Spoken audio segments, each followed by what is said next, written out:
The Crimean Bridge, illegally built by Russians, has not yet been destroyed due to its very dense protection. As the spokesman of the Ukrainian Navy Dmitry Pletenchuk explained, this is probably the only reason why the overpass has not fallen. Recall in Crimea, partisans of the Atesh movement recorded the enemy removing military equipment from one of the military units. Agents reported that unusual movements were recorded in Sevastopol at the permanent deployment point for storing equipment. The territory of the unit is now almost empty, with only a small amount of equipment remaining. On the spot, there are civilian women and elderly people who are cleaning up. Judging by the photographs, there is almost no military equipment. Only a few new Gaz and Kamaz trucks. There are also few soldiers. Our agents noticed them only on the tower and on the hill, the report says.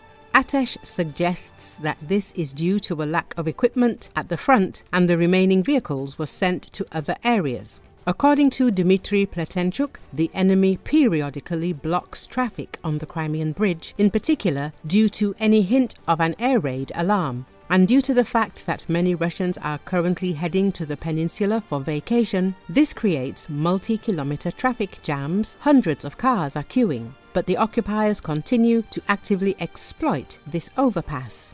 Of course, they are not using it in the mode that was planned during its construction because it has received corresponding damage.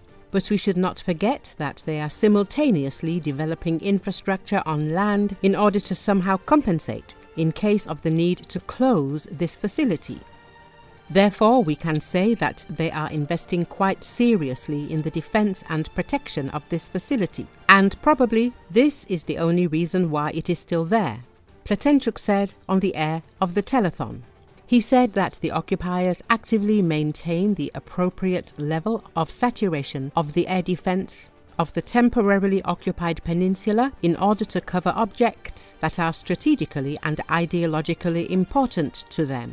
Pletenchuk said, "This is, of course, the so-called Crimean Bridge, first and foremost.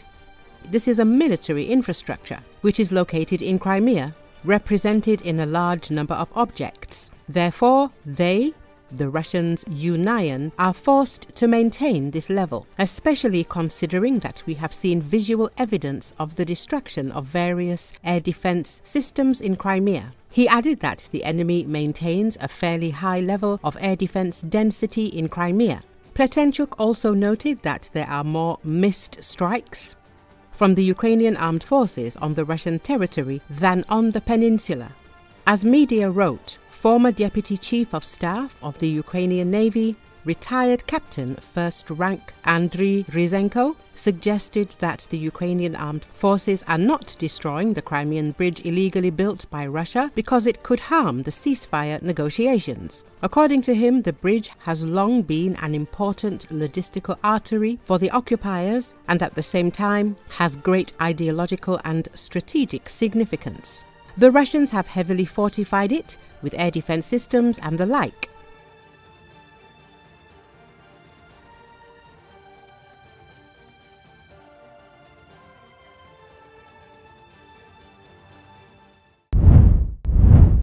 Spanish authorities said that an advisor to former Ukrainian President Viktor Yanukovych was shot dead outside a school in Madrid on Wednesday. According to Associated Press, Spain's Interior Ministry identified the victim as Andriy Portnov. Authorities said that he was shot at 9:15 a.m. local time. Portnov is a former Ukrainian politician closely tied to Yanukovych, having served as deputy head of the presidential office from 2010 to 2014. During Yanukovych's presidency, Portnov was widely viewed as a pro-Russia political figure and was involved in drafting legislation aimed at persecuting participants of the 2014 revolution in Ukraine.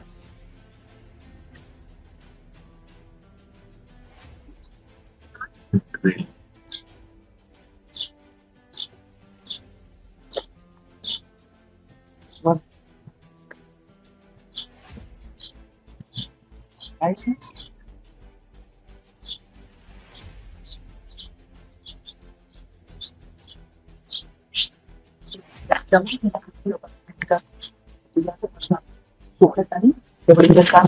politically.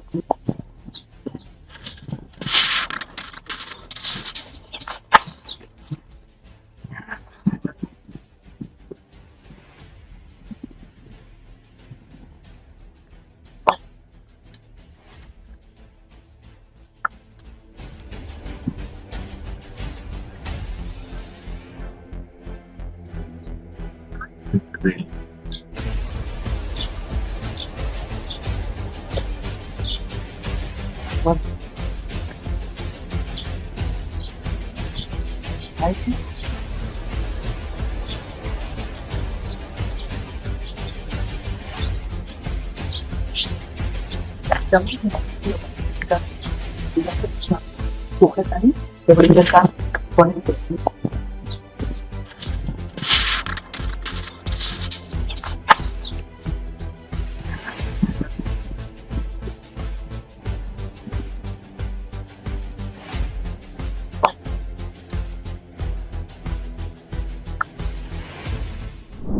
EU Foreign Policy Chief Kaja Kallas said the Trump administration had insisted that there would be consequences should Russia fail to agree a ceasefire.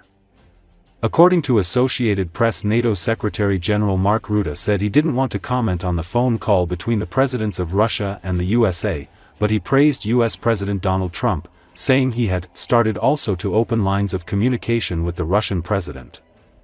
But he warned it was no always possible in real life to get speedy results. So again, I think what the Americans are doing is very important.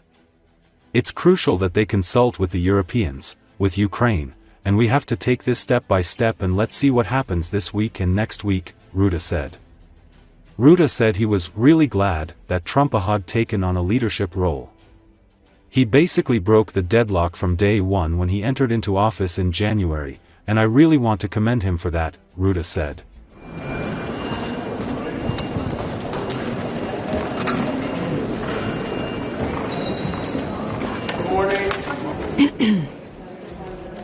Well, we all agreed and said, and we also heard statements from United States that, if they don't agree to unconditional ceasefire, like Ukraine has agreed over 60 days ago, there will be strong action. And that is what we want to see from all the parties who have said that they will act in accordance. Of course, on the European side, we have the statements of 27 that if Russia doesn't agree, then we will put more pressure, so we will continue with that.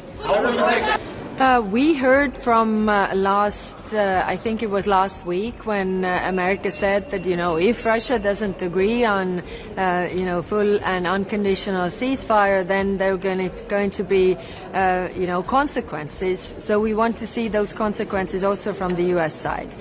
We really haven't seen, the pressure on Russia from these talks.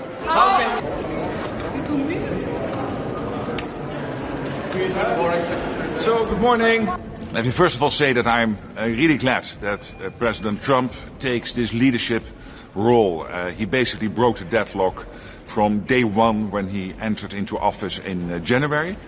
And I really want to commend him for that. And I do not want to give a running commentary on every development every day. But clearly the American administration is very much involved, closely coordinating with European colleagues. And of course Ukraine, and I think that is very positive. Well, clearly, till January, there were no discussions with the Russians. I think the positive thing is that President Trump has started also to open lines of communication with the Russian president. Of course, you hope for results as soon as possible, but that is not always possible in real life, because this is a complex conflict. So again, I think what the Americans are doing is very important. It's crucial that they consult with the Europeans, with Ukraine, and we have to take this step by step. Let's see what happens this week and next week.